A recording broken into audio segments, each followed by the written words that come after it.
let's have some fun. So we're going to talk about trust and domain authority and metrics. Actually, no, we're not. What we're going to talk about today is domain authority. And we're going to start talking about domain authority, and then we're going to get way off of that. But we're Moz people, so we all know domain authority. It's the number. But if you actually break those two words into two separate words and look them up in the dictionary, have you ever heard of somebody like, oh, that's their domain? That doesn't mean it's their URL, does it? It means it's their area of expertise. And authority, is that a number to you? When you say someone's authoritative, are you like, 22? There he is. He's got a 22 authority. Actually, what it is, it's a metric to help us understand trust, in my opinion. I obviously don't do any of the math behind it, so I don't know what the heck I'm talking about. But you know what I do know a thing or two about? I know a thing or two about feelings. I'm not telling you whether this feeling is right or wrong. I'm just saying I know a thing or two about feelings. And I want to show you some things. I want to ask you how you might feel about them. So you're getting ready for, to get all the answers you need to an interview so you can ace that interview.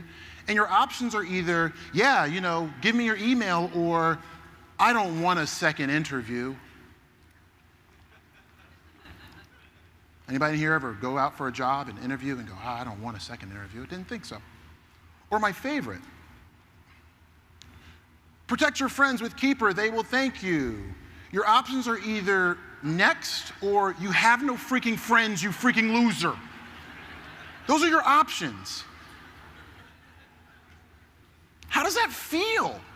Like, we're marketers, and sometimes I think we get so into the data we forget that there are people who have feelings behind. I think the example that Rebecca just showed. Give it up for Rebecca, by the way. I love that freaking presentation. Love that. That was awesome. You forget, oh yeah, that algorithmic thing that made you feel really happy might make somebody else feel really crappy. So this is how it feels when I go through the web these days, especially when I hit marketing websites. Shame. Shame. Shame. Shame. Shame of Thrones. Shame. You don't watch the show. Shame. Shame. Shame. Shame. Shame. Shame. Shame. You have no friends. Shame. You don't want the second interview. Shame. No, I don't want to be successful. Click shame. That is the state of the internet. That is the state of most of the websites you work on, because you are trying to shame people into doing the next thing you want them to do. And it's gotten so bad you're willing to tell people they have no friends. If you think that stuff is funny, there's a URL, go to it. Thank you, Emma, for helping me to waste a good hour of my day the day you sent it to me. I will now waste that hour for all of these people. So if you want to shame anybody for wasting an hour of your day looking at these lovely confirmation messages, blame Emma Still, not me. I'm just the messenger. So these are things we're going to talk about today.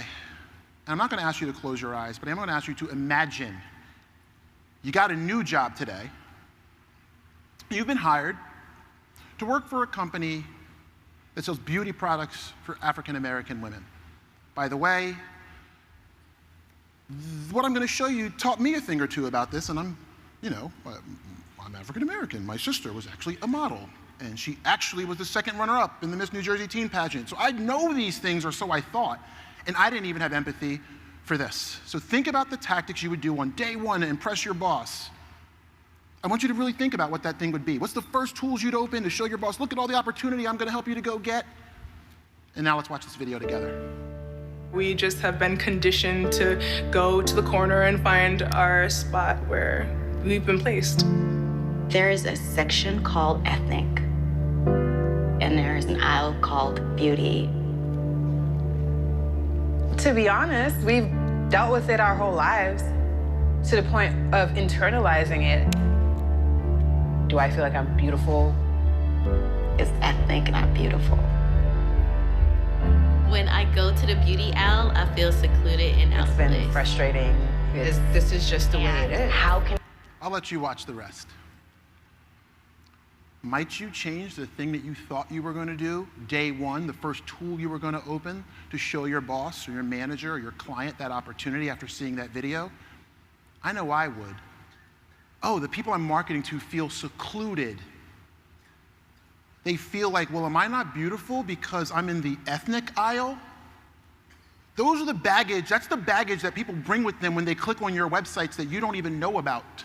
And what I'm hoping today to do is to help to give you some things that might help you to get just a little bit more empathy for what the people that you actually are wanting to do the things you'd like them to do. What's really interesting is I saw that video, I had the chance to be in a commercial for Amex a while back, and I asked them, what's the most inspirational video you've ever seen?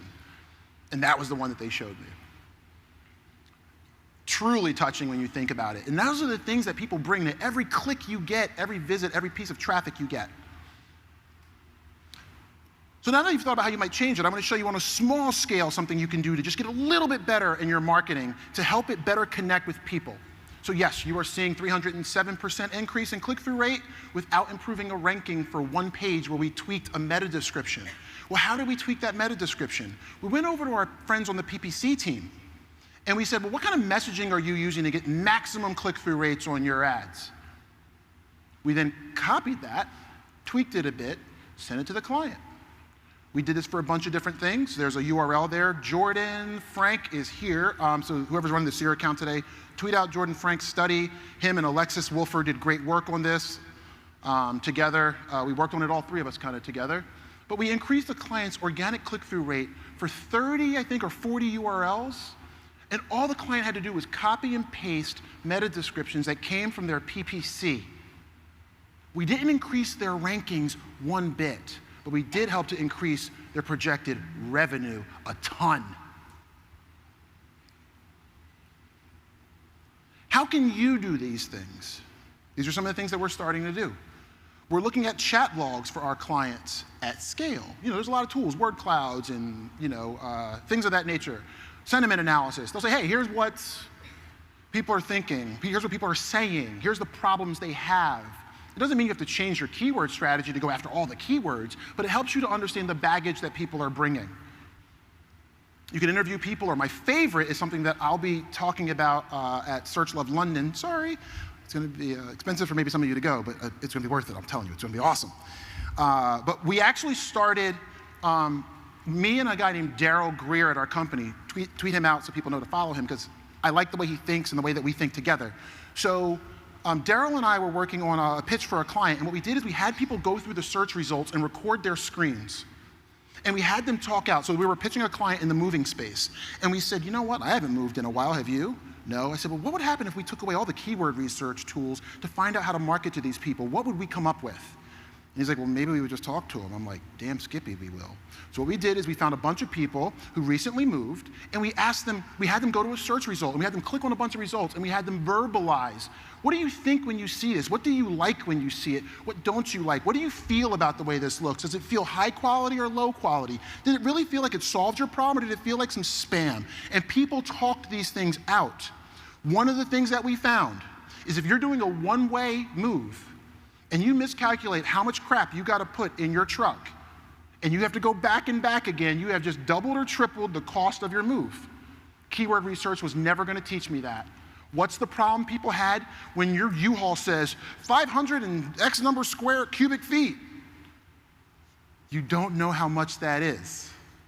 1 to 2 rooms. Well, I've seen 1 bedrooms that are 1,600 square feet and 1 bedrooms that are 200 square feet. That's a risk. Those were the problems that this woman in this video was articulating that I would have never thought of if I had sat in the Keyword Explorer. You got to combine the tools we have with an understanding of people, and you can do amazing shit.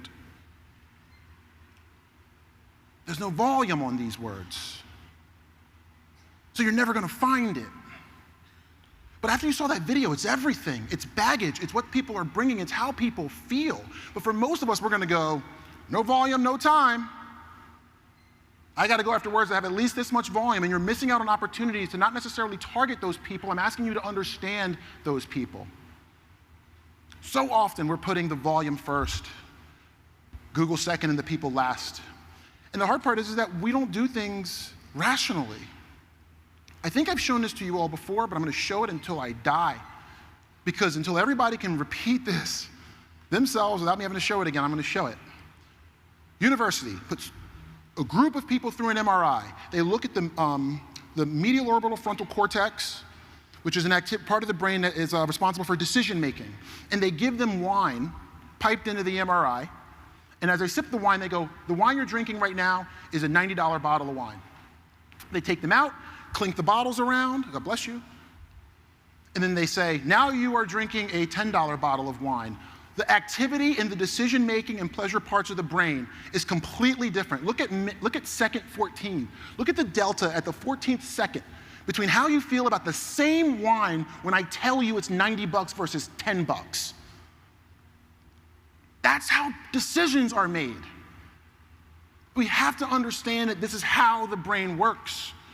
And keyword research is not going to teach you that. Keyword research needs to be a part of this, or this needs to be a part of keyword research.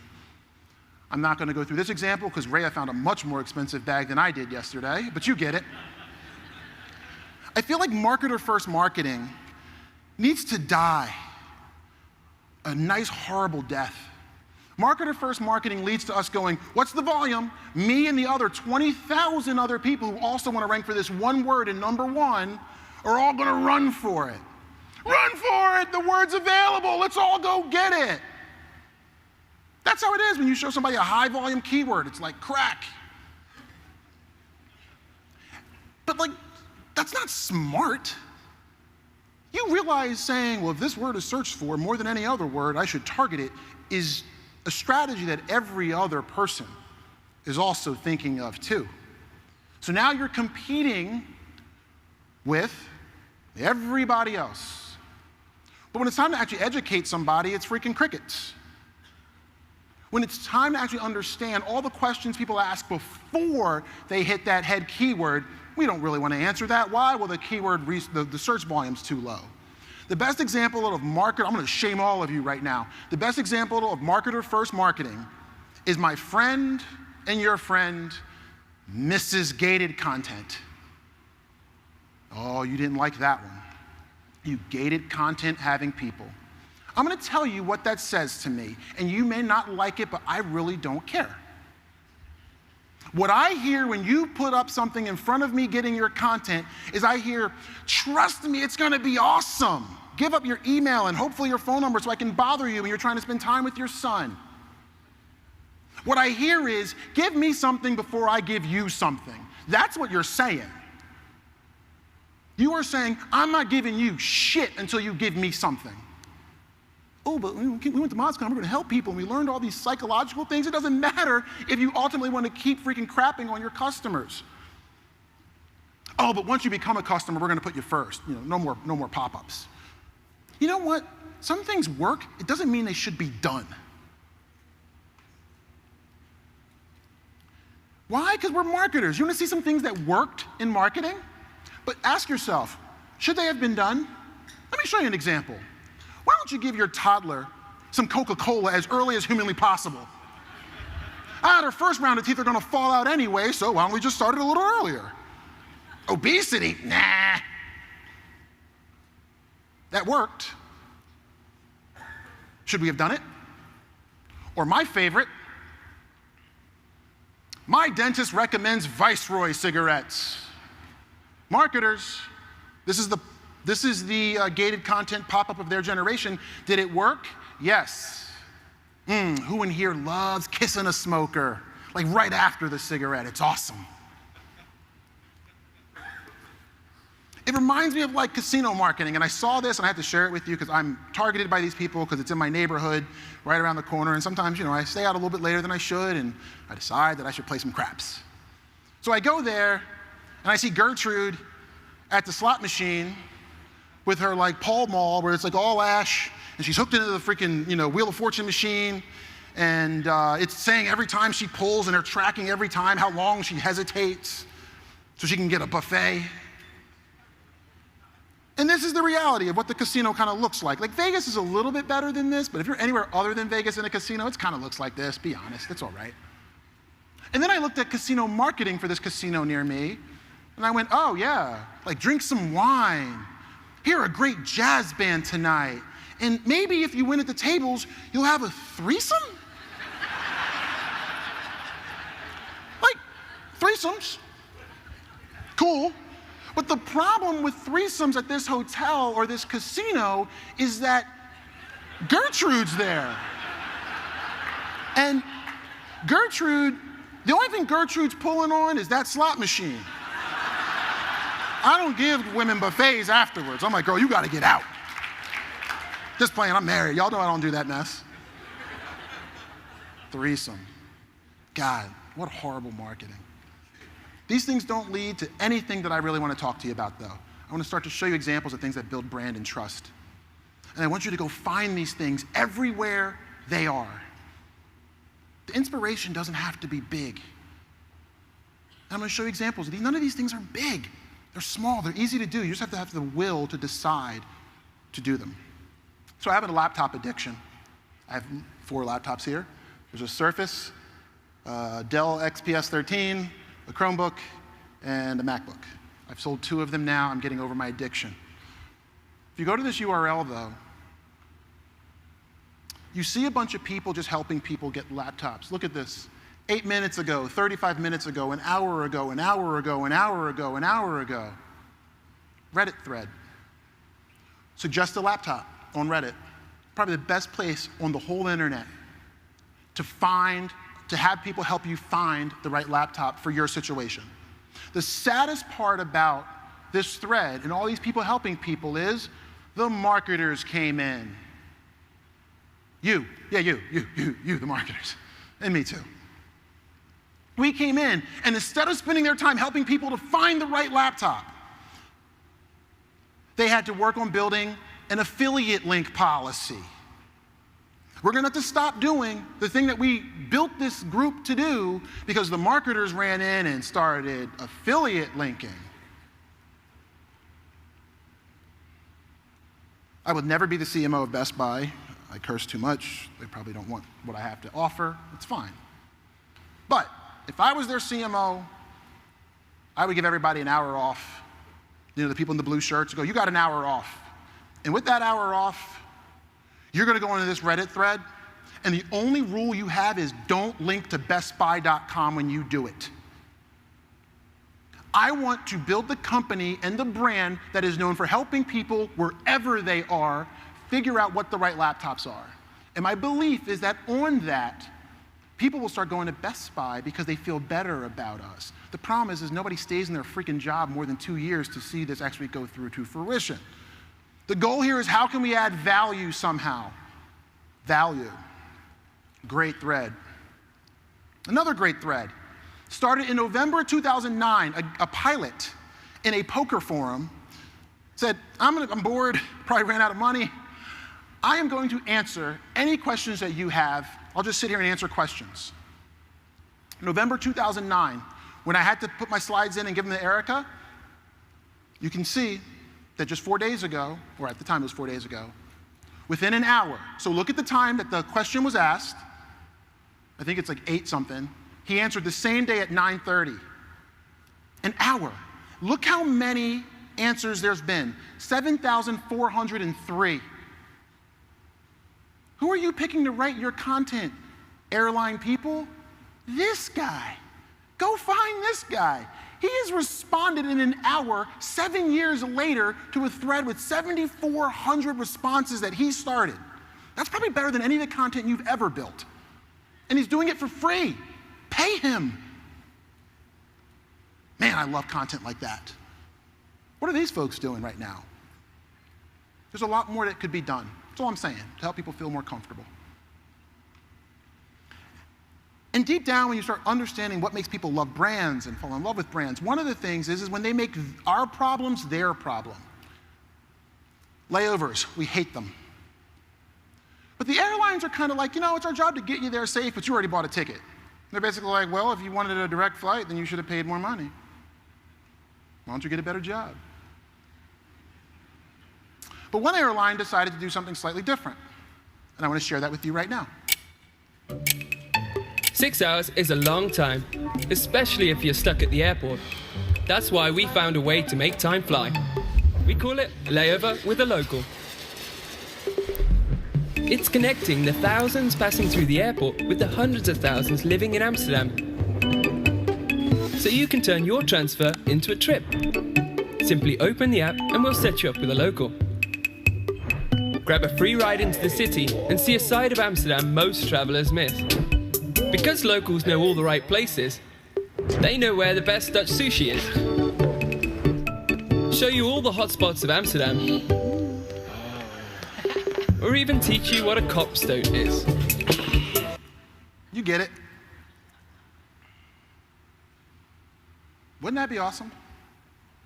Next time you're looking for a flight and there might be a chance of a layover in Amsterdam for another few hours and you typically skip over it, if you had known that that existed, might you go, oh, I might make the most out of that layover, have a little bit of fun, smoke a little bud, stop by the red light district, get some coffee, whatever it is you want to do. I mean, they said it in their own damn ad. Smart, they're able to poke fun at themselves. And then recently something hit me and I'm like, one of the things that made Google Google was, to me, misspellings. Because Google said, when you make a mistake, you fat-fingered fool, and you type it in wrong, we're not going to say, nah, you're wrong. Or when you don't know how to spell because you're stupid, we're not going to tell you you're stupid. We're actually going to say, did you mean? It's interesting how much we love brands that make our problem their problem. I hated it when I mistyped something and I got one of the pages that I probably built in the early 2000s that were built for misspellings, you know? You're like, great, I found a page built for misspellings. Awesome. Nothing solves my problem like a page built for misspellings. Anybody taking paper notes? Awesome. Why don't you do me a favor, crumble one of them up and throw it at me. Seriously, so somebody is close enough, crumble it up, throw it at me. Awesome, I hear somebody crumbling. Oh, I should have known it would have been Oosby. Brits, they play soccer. Kick it to me.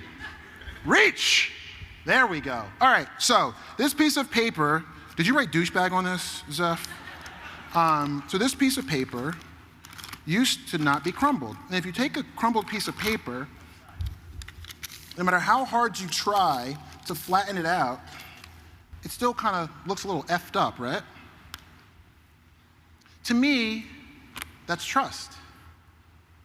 With your brand, every interaction you have starts off with a clean sheet of paper, one with no wrinkles, no folds, no crumpled up anything. And when you pop stuff up on people, when you say, do you have no friends? Or whatever it is you're doing to get conversions, you can't undo that. Now, I think with enough advertising these days, you might be able to, but spare me. Work with me here. I want you all to crumble up a piece of paper, stick it in your cube somewhere, uncrumble it, and remind yourself to not do that to your customers. Do not take advantage of the fact that they're there for a solution and you're there to give them whatever you want to give them. Wine, party, threesome, whatever it is. I think we have to remember that each interaction with a person, a brand, a website, it's doing one of these three things. This presentation right now is doing one of these three things. Either you've seen a presentation before and you go, wow, Will's bringing it again. I've seen him do this before, I like it. And I'm reinforcing what you already thought. Or you're going, wow, this new guy, I haven't seen him. Some of the stuff he's making makes sense. And I'm building. Or you're like, God, man, would you stop talking about people? When are you going to give me 50 tools? And maybe I'm destroying. Either way, one of those three things is happening right now. And for every person on your website that is looking for a solution to a problem, one of those three things is happening there as well. One of the hardest things about trust is, I was ordering food, free delivery. I know what that means. 40 to 60 minutes, not nebulous. I have a feeling for what that is, and I'm not so hungry. $2 signs.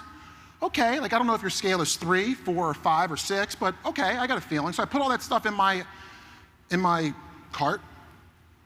Went to go check out, saw my total. Oh, service fee, $6.26. Oh, crumbled paper. So you told me the delivery was free, and then when I put the stuff in my cart, somehow, oh, I'm sorry, maybe I misinterpreted. I thought free delivery meant when I order something from you and it comes to my house, if I went and picked it up at your place, it's the same cost as if I had it delivered. I'm sorry, I must have misunderstood. Somewhere along the ride, the delivery's free, but the service is $6.26. Another way to build trust, and one of the things I like to do, is see where there are opportunities to completely not make someone have to search. Those opportunities are rarely found here because people don't even know to search for it. I'll give you an example. Here's the tale of two different buttons. Easy button. What company did this? Staples, we all know it. Huge win, viral win. Easy button, we all know the brand, right? Obviously, they did a great job. When you hit the easy button, all my lovely people reminding me who this brand was, what did the easy button actually do for you?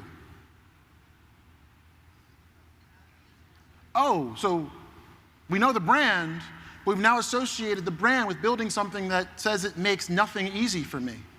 Hey, if anybody in this room wants to not make something easy for me, let me know. No, I don't want to hear from you. I want you to, when I hit the button, I want you to make stuff easy. So my favorite easy button is this one. It sits on top of my washing machine, and if I run out of my Tide Pods, which is what I use, I hit this button, and the stuff shows up. This is the real easy button. I wish they had one of these for printer paper at my office. Oh, we're out. Just hit the button, because I know it's so hard to send an email out and tell people that the printer's out of paper.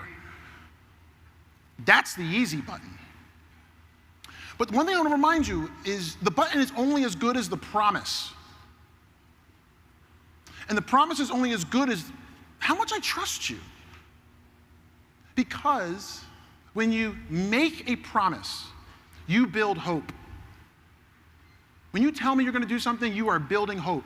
When you deliver on a promise, you build trust. And to be honest with you, I don't care what you all think about Amazon, one way or the other, good or bad, that's not what I'm up here to talk about. But I trust them. Why do I trust them? Well, when's the last time you heard of them being hacked? Target. I'm on Prime. I get my stuff in 1 to 2 days. Consistently, and when I don't, they send me a push notification saying it's not gonna come on time, so then I don't have to log in, get the freaking code, drop it in the FedEx, find out that it's late. They make it easier, but usually everything comes in 1 to 2 days. The returns are easy, works great on my mobile, and they have my credit card stored. Huge. I hate putting in my credit card on my mobile, it's the worst.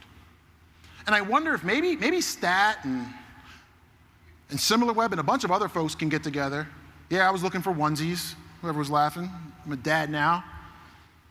So I was looking for onesies, and I said, wow, I wonder if Stat and maybe Sear and maybe SimilarWeb could get together and say, what happens when Amazon creeps up into a top spot like this? How many of us have Prime? God. Oh my God, right? Like, so those trust factors are true for me, they're true for you too. So when I see that Walmart's got something 50 cents cheaper, there is no way I'm gonna click on that thing. What's really interesting is I actually don't Google product on Google anymore. I Google product on Amazon. And Bloomreach did a study where I'm not the only one. A lot of you do too. You go right to Amazon and start searching, which is very interesting for my e-com SEOs in the house. So my point in all this is, how about we try to spend a little less time going viral and a lot more time going helpful? That easy button from Amazon is awesome. Another thing you can do is what I call jumping the SERP. I don't know if John Cooper's here. I saw him here last year. But I loved this tweet he sent out, because I am a Honey fan. And when you go to Honey, what they do is instead of you having to take the current user journey when you want to put a coupon in, which is leave the website you're on, leave the experience, go out to a bunch of websites that want to put a bunch of pop-ups on you, and you have no friends, and give me your email, and half these don't work, and advertising. Or we can just drop the code right into the shopping cart on the page you're on so you don't have to do all that. Wouldn't that be a little bit of an easy button for you? You're like, yep. I would love for you to just drop a code right into the page so I don't have to do those 15 searches and hope that I don't get freaking some kind of weird malware on my computer at the same time as I'm trying to save 52 bucks. 1.9 million installers who have probably stopped searching for your brand name and the word coupons. Hurts. I want you all to try to think of a friction removal exercise for yourself. Where can you move friction in the process? And as I was back there practicing, I'm like, wait, you know, If you looked at a keyword or a landing page and you knew that you ranked for it, and you started looking at other landing pages that people are highly likely to hit, you could almost understand a journey that said, if somebody searches on Google, hits this landing page, searches on Google, hits this landing page, searches on Google, hits this landing page, they're actually continuing to look for a solution. How could we better solve that so that so many people don't have to constantly come back to my site 3 or 4 times throughout that journey? Let's build one long answer. How can I minimize the number of searches? So I might, Rand is close, so don't throw anything at me, Rand. That was a little bit ago, but one of my favorite tools in the world is Answer the Public for keyword research. Not for volume, for understanding people. I love the which. So I was doing this research for the North Face. Which North Face jacket is warmest, the furry one, to get, the most popular, the furry one, the best for skiing. This is all the why behind when I type in North Face jacket, I'm gonna go do something, right? Uh-oh. Okay, this video should play. I'm gonna show you what North Face built. So you can go ahead and play this video, please. And you can see that, what they built. So I'm going to Scotland, which I did. It was a good time, Rand. We had a good time. And this is when I'm going.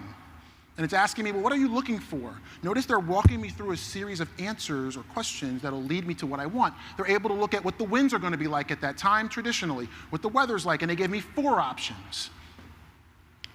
Do you want it to be light or heavy, or is it going to rain? Are you going to be hiking? And as I answer these, it continues to refine and recommend to me the few that fit what I'm looking for. This is amazing. I love this tool. There's a problem, though. You can't find it, because it doesn't rank for squat. Look at all those double digits. IBM Watson and North Face have partnered up to build that. The problem is they put all their money into YouTube ads and TV. And nobody said, let's make sure we actually rank for words around, like, I don't know, like if you're looking for a North Face jacket, we built this thing with IBM for millions of dollars. Maybe we should make it show up. This is the role that we play. Let's go back to those meta descriptions. I'm looking for which jacket is the warmest. Sorry, Google, I'm not ready to buy yet. Thanks for jamming it down my throat once again. Don't want to buy, want a solution. I'm looking at the meta descriptions here. Look at those descriptions. Do any of them tell you this is our warmest jacket? This is the jacket that's good for skiing. This is the one with the furry hood around it. No, they're not.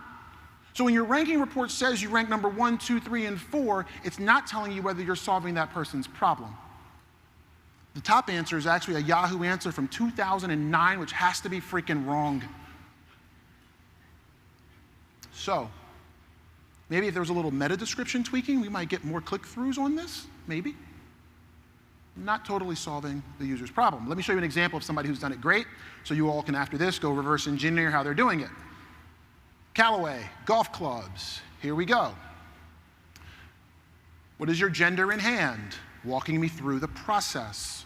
What's your typical score? Mine's 0 because I can't golf, but you know, humor me. How long can you hit the 7-iron? They walk you through it, they make a recommendation. So much easier than the 1,000 searches I would have had to do to land on different websites with different UX, with different answers, different authority to do that.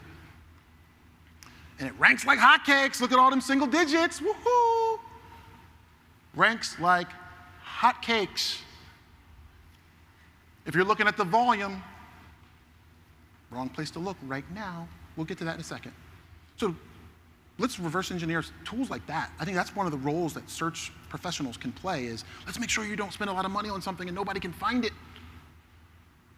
But all this stuff we've been talking about over the last 2 days, all this stuff about feelings and whatnot, you can't go to your boss and be like, yo, I want to help people feel better about our website. Not unless you're trying to get fired.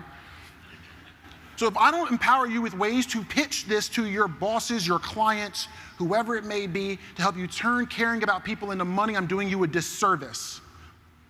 There's inspiration, but then we got to have some perspiration after that to actually get something done. So this is how I'm going to walk you through how I do this pitch. First, use your own data to pitch to revenue. Show the client something that's already ranked, that could be similar if you've already got rankings on something, that says, hey, this is already ranking, this is how much traffic it's getting, here's how many conversions it's getting, you already have that data. Throw it in SEMrush. Find all the words that are ranking. I don't care if your cutoff is the top 3, top 5, top 10, I don't care. Find the ones that are already ranking, and you get to say, social proof, client, boss, whoever, I can get things ranked in the top X. Proof, I have done that. Great, so that's undeniable. These words rank for this thing that we asked you to build. Yes? Yes. And getting confirmation at each one of these steps from the person you're pitching is key. So then you go, oh, let's say that page gets, 1,000 visitors a month, and I'm able to tell that 100 of them come from Google. Awesome, that's me? Yes, boss, that's me, awesome.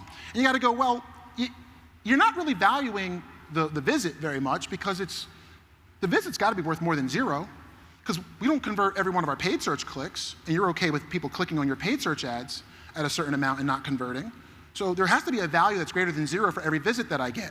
How many of you are pitching your assets and telling the client, hey, here's how many visits we got, and I can't say it's worth tons of money, but I can tell you it's greater than 0, and PPC is a great place to start. So then you go, great, each month I'm driving $300 in visit value. Wrong, do not go that way. Wrong, wrong, wrong, wrong, wrong. It's not each month. Do it over the course of 3 years. When you build great content that truly solves problems for people, so few people are willing to do it, the crap will rank for years. You don't believe me? Here you go. I built this in 2011 for a client. Do the math. It ain't 2011 anymore. I have not touched it since it launched. What we realized 5 years ago was that when people are looking for how to fill out their W-2, everybody's writing paragraphs. When in actuality, when I'm sitting there with my W-2 form, sorry Canadians, look it up later. When I'm looking at my W-2 form, and I'm going, what's this box mean? What's that mean? What's that mean? I wish that you would just show me the freaking image so I can mouse over it and understand what the box means. 5.5 years old, has not been touched since it launched. Let's throw that SOB into SEMrush. Whoop, single digits like crazy, hasn't been touched in 5 years. You have to pitch your content that you're gonna build to solve problems for years. Go use my example as a way to show them that this is possible. Everybody wants to write freaking paragraphs. Well, why would I write this thing to rank for these words when I can just get a paragraph done for $50? Because of this.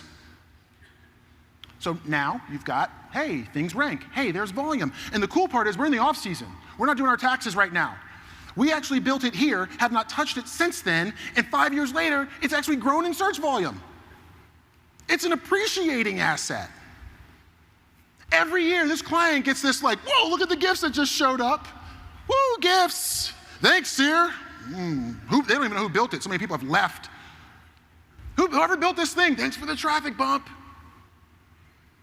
Still helping people better than the content, and it's just now starting to slip a little bit, and we still have rankings like that. The next thing you gotta look at are your assisted conversions.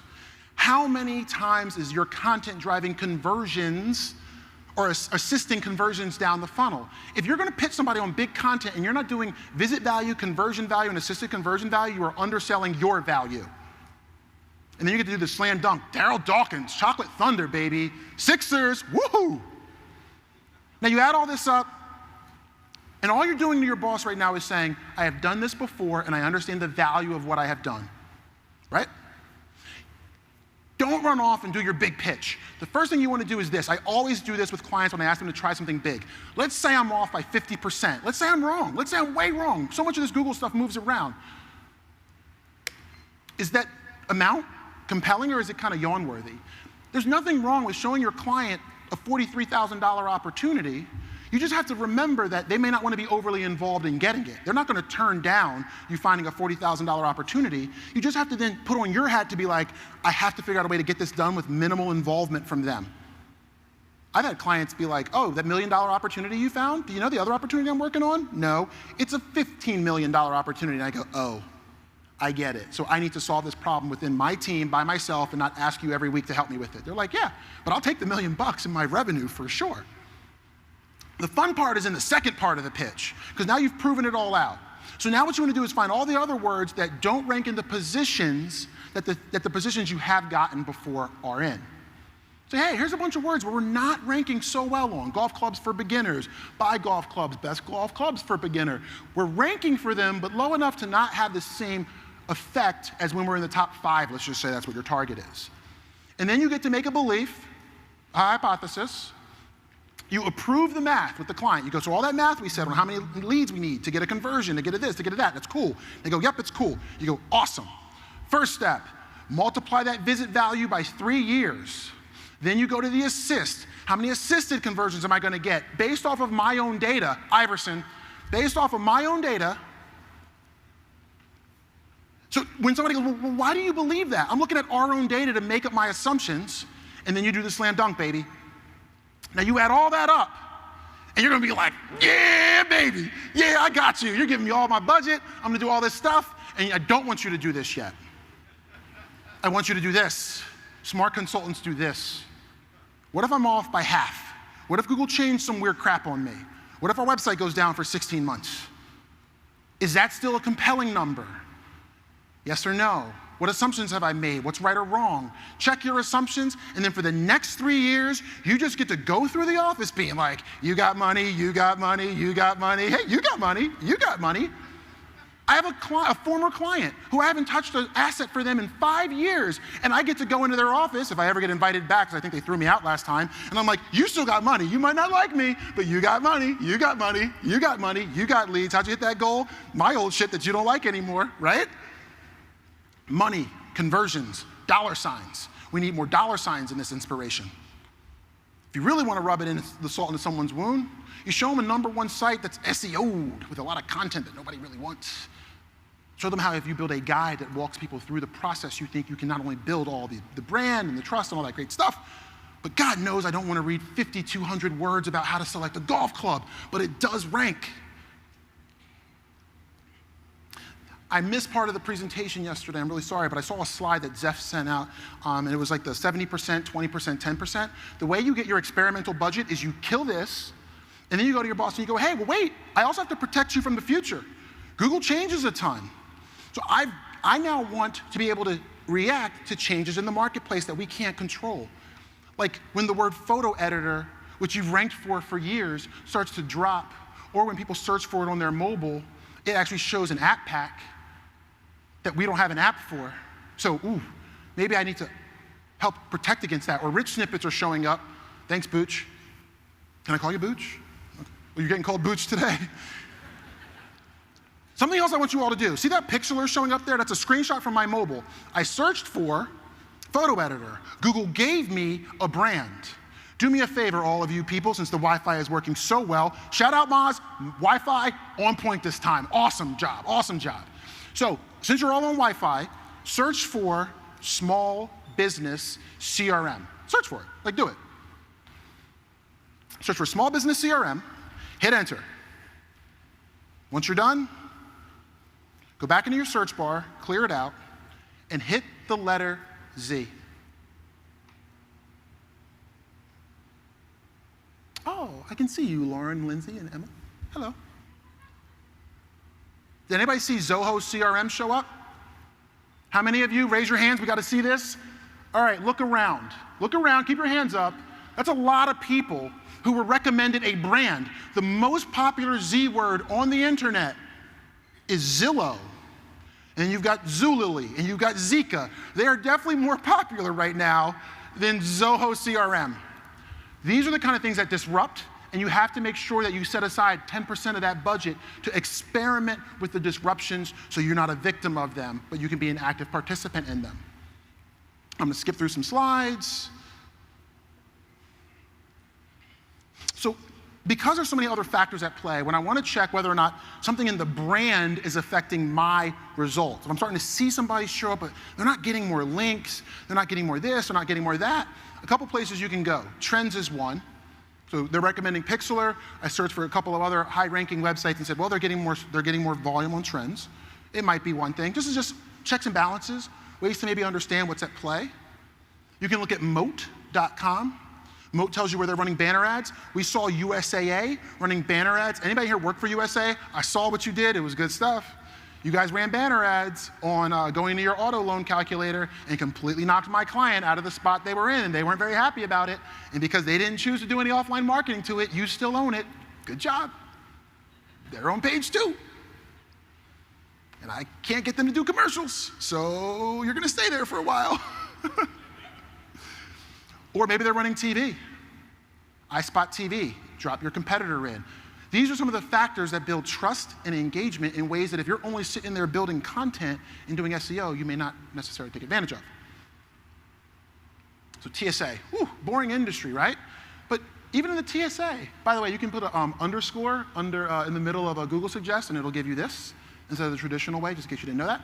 And you look at all the different ways people are searching for it, and I respect the fact that they understand what people are looking for and decided to put it right there on their homepage. They might fill you up and you might not like it, or you might like it. But at least they're understanding what people are looking for and bringing that front and center on their, not front and center, but they're making it part of their homepage. I think following the TSA is awesome because they found a way to take that boring ass job they have and get 453,000 followers. That's more than Gary Vaynerchuk. Like the TSA has more followers on Instagram than Gary V. That's crazy. I guess it ends with you, Gary. It's absolutely crazy. I love watching the TSA. Eli Overbay. This guy does some cool stuff. One day he hit me up and said, hey, Will, I've unfollowed all my followers, and I went to your follower tab, pulled all of them out, and I'm only following the people you follow. Because I know you get your inspiration from somewhere, and I want to see where you get it from. So he unfollowed everybody he follows on Twitter, and only followed the people that I follow. Now I'm going to ask you, he did that, I was like, oh, that's smart. Here's the link to him, and follow his ass on Twitter, because he's a smart dude. But imagine if you took your top 10 customers, used a tool like Followerswonk or something to show their Twitter handles. Let's say they're your top 10 like revenue producing customers or most frequently visited or whatever. And then you unfollowed everybody and then only followed the people that they all follow in common. Might you get a little bit more empathy and understanding for what it is that they see, what they see when they get on the Twitter, what ads they get, what kind of people they follow, what people they unfollow? Might that give you a little bit of a better understanding for them? Yes. You look at Trulia. You can rank for words related to homes, but if you're in an area where there's a significant amount of Chinese Americans and you don't know this, then you don't understand why they buy. Not all of them. Some. Data. This is why just ranking or showing up isn't always good enough. You have to understand the why people buy. You can have a great ranking in your city for these words around whatever, homes, home purchases, realtor, whatever, and if demographically there are more and more folks coming there from China or Chinese Americans, you may actually go, well, why am I not selling? I got the great billboard of myself, and I got all this stuff going on. Why am I not selling? Maybe you don't understand the people behind the searches that got to you and found you. So the last thing I'm going to wrap up with here is, where does your story actually connect? And that's a picture of my son. He makes it in every slide because I love him. I had a chance to purchase the book Uncommon Service. It's a good book. I recommend it. I was buying it used. $3.99, $3.99, $3.99. Sorry, it's so pixelated. Yankee Clipper Books, San Francisco Goodwill. Let me tell you the difference about how they chose to use their small space for where they can talk about the book. They didn't talk about the book. They talked about the why. San Francisco Goodwill says your purchase creates jobs and transforms lives. Thank you. Yankee Clipper Books says, nearly new condition. You laugh, because which one are you going to probably buy from? The price is the same. Shit, the price could have been double. I'd have spent more with them because they told a story in that little space. And I bought the books from them. Ranking gives you the opportunity to deliver on your brand's promise, but it doesn't mean you did. So I want to make sure that you think of it that way. Just because you rank #1 doesn't mean you're solving problems for anybody. I want you to start thinking, am I actually solving that problem for that user? Are you going to keep doing what you're doing before you came to MozCon today? This is a picture at my mom's house. Somebody's job is to still produce the movie times in the newspaper. And the last thing I'll leave you all with, since I'm at time, is I want to give a big thank you to Erica and Charlene and the rest of Moz. They have made me a much better speaker. They've given me a hard time. Erica, you've given me a hard time wherever you are, girl. Love you. You have given me the hardest time on my slide decks. She has beaten me up over and over again, and I think she did all that because she wanted to make sure that all of you had a great set of speakers and a great experience. So I want to give it up to them, and thank you so much for your time.